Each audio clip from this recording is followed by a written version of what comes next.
मैं doctor Dharmendra Singh, associate professor geography, IISc deemed to be university Sardarshahar. पहले video में हमने पढ़ा था महासागरीय धाराओं की उत्पत्ति के कारण या प्रभावित करने वाले कारक तथा उनकी दिशाओं को प्रभावित करने वाले कारक। उसके बाद में आज हम पढ़ेंगे अटलांटिक महासागर की धाराएं। अब वो सब पढ़ने से पहले स्वभाव के अनुसार धाराएं कितनी प्रकार की होती है वो यहाँ जानना बहुत जरूरी है। तो स्वभाव के अनुसार धाराएं हैं वो दो प्रकार की होती है। एक होती है गर्म धारा,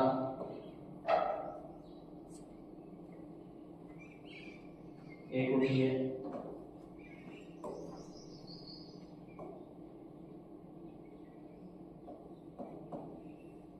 गर्म धारा और एक होती है ठंडी धारा। गर्म धारा जो है वो गर्म पानी का प्रवाह करती है और ठंडी धारा जो है वो ठंडे पानी का प्रवाह करती है। लेकिन कहां से किधर चलती है वो समझना जरूरी है। देखिए, भूमध्य रेखा जो है उस पे सूर्य जो है साल भर सीधा चमकता है और भूमध्य रेखा और उसके आसपास के क्षेत्र का जो है तापमान वो हमेशा सर्वाधिक रहता है। और जैसे जैसे हम उत्तरी ध्रुव और दक्षिणी ध्रुव की ओर जाते हैं तो तापमान धीरे धीरे घटता जाता है, यानी कि वहां पे तापमान कम रहता है। अब तापमान के अनुसार ही समुद्र का जो पानी है वो गर्म और ठंडा रहता है। इसलिए भूमध्य रेखा से ध्रुव की ओर जो धारा बहती है उसको गर्म जल धारा कहते हैं, क्योंकि वो गर्म जल की आपूर्ति करती है। ऐसे ही दोनों ध्रुवों की तरफ से भूमध्य रेखा की तरफ जो धाराएं आती है उनको ठंडी धाराएं कहती हैं। ऑब्जेक्टिव क्वेश्चन या अपन बात करें कि प्रतियोगिता परीक्षा होती हैं उनमें इन धाराओं का बहुत महत्व है, बहुत ज्यादा पूछा जाता है। ये कौन सी गर्म धारा है, कौन सी ठंडी धारा है, कहां से कहां चलती है, ये सारा का सारा तो आज जो है वो अपने इस वीडियो में वो क्लियर हो जाएगा। तो अपन सबसे पहले पढ़ेंगे आज अटलांटिक महासागर की धाराएं।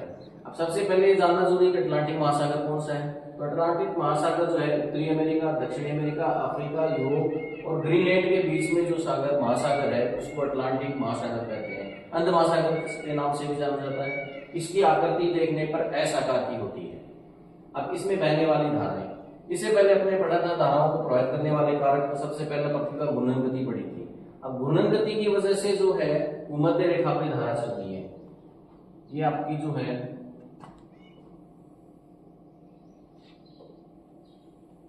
भूमध्य रेखा है 0 डिग्री सेंटीग्रेड। तो पृथ्वी का जब घूर्णन होता है तो पश्चिम से पूर्व घूमती है तो पानी उसका अनुकरण नहीं कर पाता और वो उसके विपरीत दिशा में बहना चालू कर देता है। इसलिए सबसे पहले जो है भूमध्य रेखा के उत्तर में एक धारा बहती है जो कि अफ्रीका के पश्चिमी तट से दक्षिणी अमेरिका के पूर्वी तट की ओर होती है। तो ये भूमध्य रेखा के उत्तर में होने के कारण इसका नाम है उत्तरी विषुवत रेखीय धारा। इसी प्रकार से भूमध्य रेखा के नीचे भी एक धारा बहती है, वही पूर्व से पश्चिम की ओर। तो इसको बोलते हैं दक्षिणी विषुवत रेखीय धारा। ये दोनों धारा बहने का कारण है पृथ्वी का घूर्णन। अब एक अपने धाराओं की दिशा को प्रभावित करने वाले कारक में तट की आकृति और आकार के बारे में पढ़ा था, उसकी दिशा के बारे में पढ़ा था।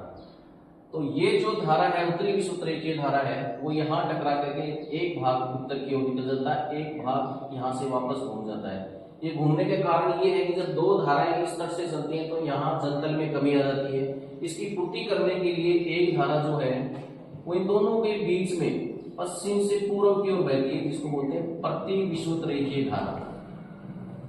ये धारा हिंद महासागर को छोड़ करके प्रशांत महासागर और अटलांटिक महासागर दोनों में बहती है। अब उत्तरी विषुवत रेखीय धारा जो है वो यहाँ तट से टकरा करके उत्तर की ओर बहना चालू कर देती है। ये है गल्फ वे ऑफ गल्फ की खाड़ी।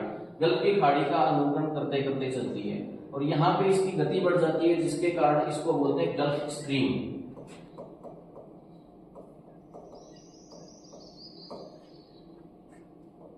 ये मैक्सिको की खाड़ी से होते हुए यहाँ 20 से 30 डिग्री अक्षांश के पास में ये जो पृथ्वी कोरियोलिस बल की वजह से थोड़ा सा दाहिनी ओर घूम जाती है और इसकी गति जो है वो कम हो जाती है, इसलिए इसको बोलते हैं उत्तरी अटलांटिक प्रवाह।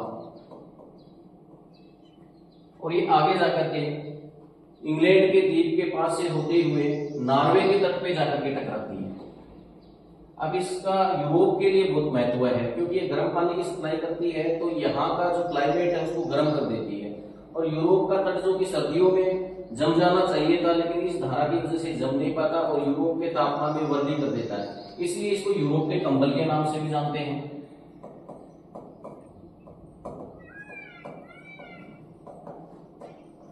इसके पश्चात ये नॉर्वे से टकरा करके दो भागों में बढ़ जाती है।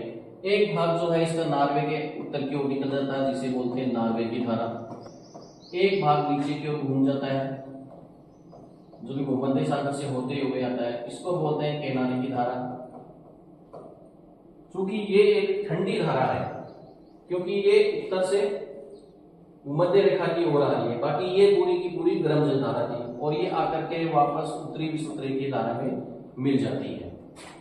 ऐसे ही एक यहां से उत्तरी अमेरिका के लेब्राडोर के पठार के तट के अनुकरण करती हुई एक ठंडी धारा आती है, और यहाँ आकर के सार्गेसो सागर में आकर के दोनों आपस में मिल जाती है, और दोनों के मिलने के कारण, ठंडी और गर्म धारा मिलने के कारण यहाँ पे धुंध या कोहरा फोग टाइप से छाया रहता है, और यहाँ पे दुनिया की सर्वाधिक मात्रा में मछलियां पकड़ी जाती है, जिसके कारण से इसको ग्रांड बे कहा जाता है। कारण इसका ये है कि गल्फ स्ट्रीम की धारा है वो मछलियों के खाने के लिए प्लैंकटन लाती है, और लेब्राडोर की ये जो धारा है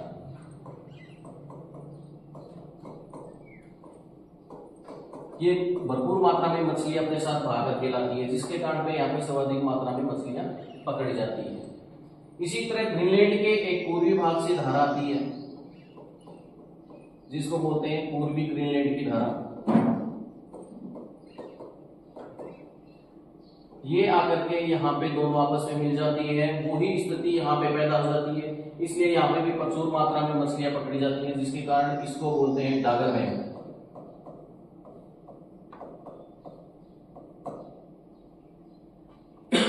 अब अपन देखते हैं कि उत्तरी अटलांटिक महासागर की धाराएं सारी घूम फिर करके जो है एक सर्कल के रूप में या एक साइकिल के रूप में आकर के वापस वही हो जाती है। अब नेक्स्ट अपन पढ़ते हैं दक्षिण अटलांटिक महासागर की धाराएं। अब देखिए सारे महासागरों में जो है एक नीचे ठंडी धारा का प्रवाह चलता है, चाहे वो हिंद महासागर हो, प्रशांत महासागर हो, अटलांटिक महासागर हो, सब में चलता है। जिस महासागर में चलती है उसी के नाम से इसको जाना जाता है। तो अटलांटिक महासागर में इसको बोलते हैं दक्षिणी अटलांटिक प्रवाह।